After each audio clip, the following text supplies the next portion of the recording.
It is your boy Ghiman Mckinney back here with another video for you today. And today, guys, we are going to be talking a little bit about baseball. Yeah, that's right, guys. We're going to talk a little bit about baseball. I know it's not a popular topic, as far as sports goes nowadays. But, I mean, a lot of my audience, there are some audience members I have that enjoy baseball, that play baseball, that like watching baseball. And I do, too. I still like watching baseball. As you can see, I got a Detroit Tigers jersey on. I'm hanging in there with them. We're not very good. But we'll get there eventually. I got a Miguel Cabrera jersey on, one of my favorite players of all time. Probably my favorite player of all time, in all honesty. But, yeah, we're going to talk a little bit about some of these, free agency moves in baseball. There's been a lot of talk and trades and things like that. So let's get right into it. So right off the bat,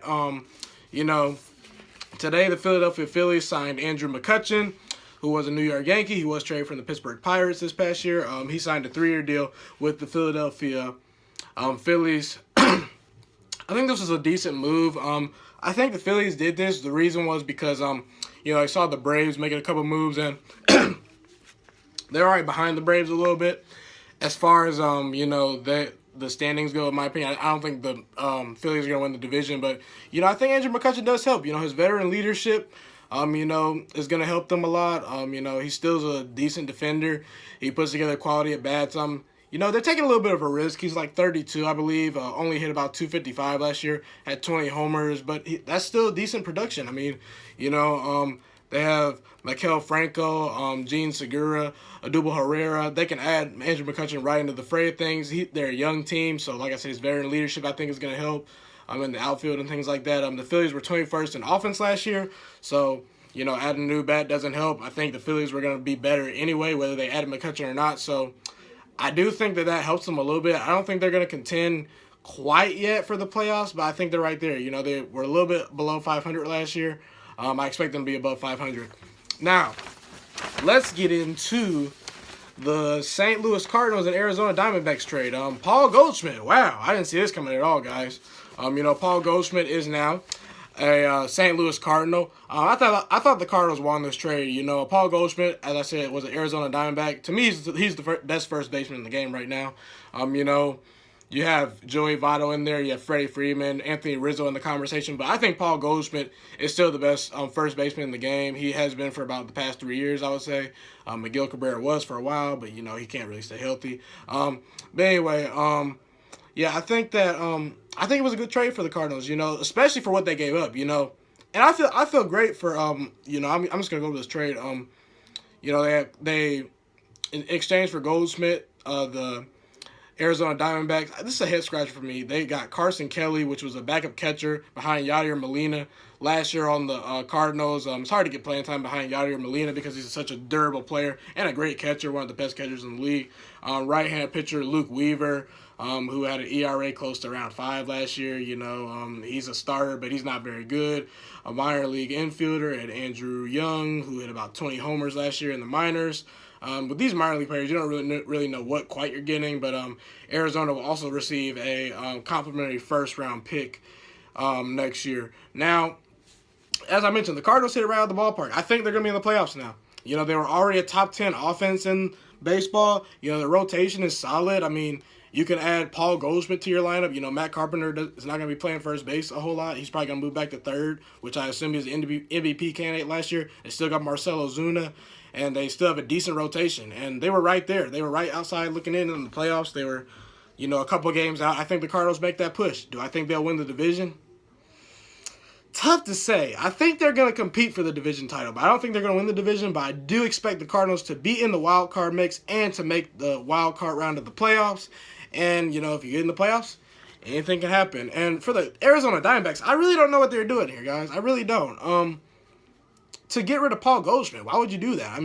Last year, they had David Peralta hit about 30 homers. Jake Lamb was hurt for them for a good part of last year. He had about 30 homers, 90 RBIs. The year before that, he got hurt. He's a great player, one of the most underrated players in the league. They'll get him back, so their offense is going to be even better next year. But, it just doesn't really make any sense to me.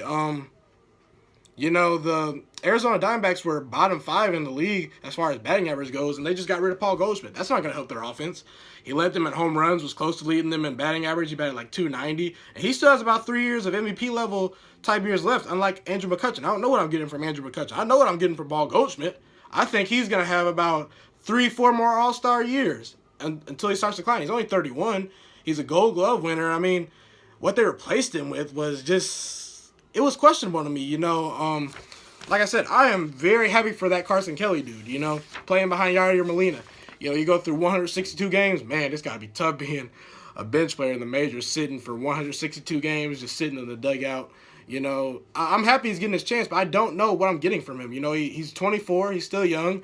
He only hit about like 250 last year in 19 games played or something like that, so I don't know what I'm getting from him. And Luke Weaver, he doesn't help their rotation. I mean, they have a solid rotation. They were already third in pitching, so I mean, I guess they don't really care too much about that, but, you know, he doesn't help. And the Andrew Young guy, I don't know what I'm getting from him either. So as far as the Arizona Diamondbacks, who struggled offensively last year, like I said, they were great pitching-wise. They finished, I think, 82-80. I expect them to digress. I don't think that they got any better. They didn't improve any strengths or anything like that, so I think the Arizona Diamondbacks, sorry, you're on the downfall next year. I don't think you're competing. And the Cardinals, you hit out of the ballpark, I think you'll be a playoff team.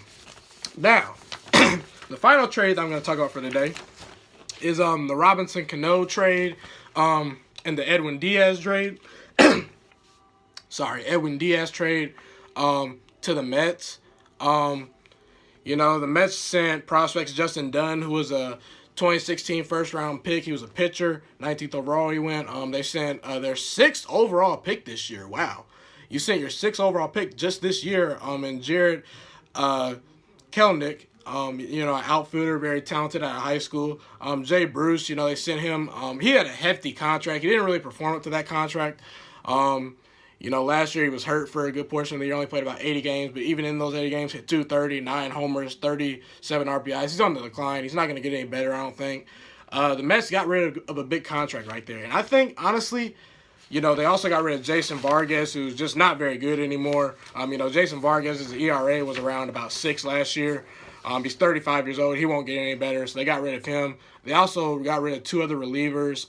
You know, they're not really too important in this deal. I mean, their ERAs were over 6 or like 7. So, you know, the Mets, I think what they're saying is we want to win now. And I understand that. In New York, you want to win now. You know, that market's tough on New York people. I mean, Philly, New York, those are organizations that say, yeah, we want to win now. And I don't blame them for that. And I think Robinson Cano, you know, he was suspended last year because of, you know, testing for drugs and things like that. I didn't really look into the story, but baseball fans know what I'm talking about. But anyway, you know, he played 80 games last year, hit about 290. He's 36 years old. I still think even, you know, the Mets were like bottom 7 in the league as far as runs scored last year. I mean, they were pretty good on offense. Not offense. They were decent pitching-wise, but their bullpen was atrocious. Edwin Diaz is one of the best young relievers in the game. You know, he had 57 saves last year in about 74 games played. He's 24 years old. They got their reliever for the future. As far as the Mariners, I think they're looking to the future. You know, they're going to say Robinson Cano's not going to get any better. He's kind of peaked, I think. You know, he's probably may soon retire. You know, they got 2 great young prospects. I like the Jared Kelenic pickup they got, but, you know, it's going to be tough for the Mariners to make the playoffs, in my opinion. They were close this past year. They fell off a little bit in a tough division with the Angels and the Oakland Athletics, and the Astros are the 4th best team in the division. Or I should say 3rd, I mean, but, you know, it was sort of a win-win for both sides. I do think the Mets slightly want to trade just because they got their closer for the future. And if you have a great closer, you can win tight ball games automatically. And, you know, Cano helps their offense automatically. But as far as the Mets' future, I'm not really so sure what they're looking at with that. But that's about it, guys. You know, hit that like button, subscribe to the channel if you haven't already. Tell your friends about this channel. I want this channel to grow, guys. You know, I'm going to keep posting these great videos. You know, let me know what you think about some of these trades. You know, who's your favorite baseball team? Who's your favorite baseball player? My favorite baseball player is Miguel Cabrera. I'm also a huge Albert Pujols fan. You know, that's my probably 2nd favorite player of all time. But, you know, just leave comments, hit that subscribe and like button. It's been your boy, Ghiman Mckinney, and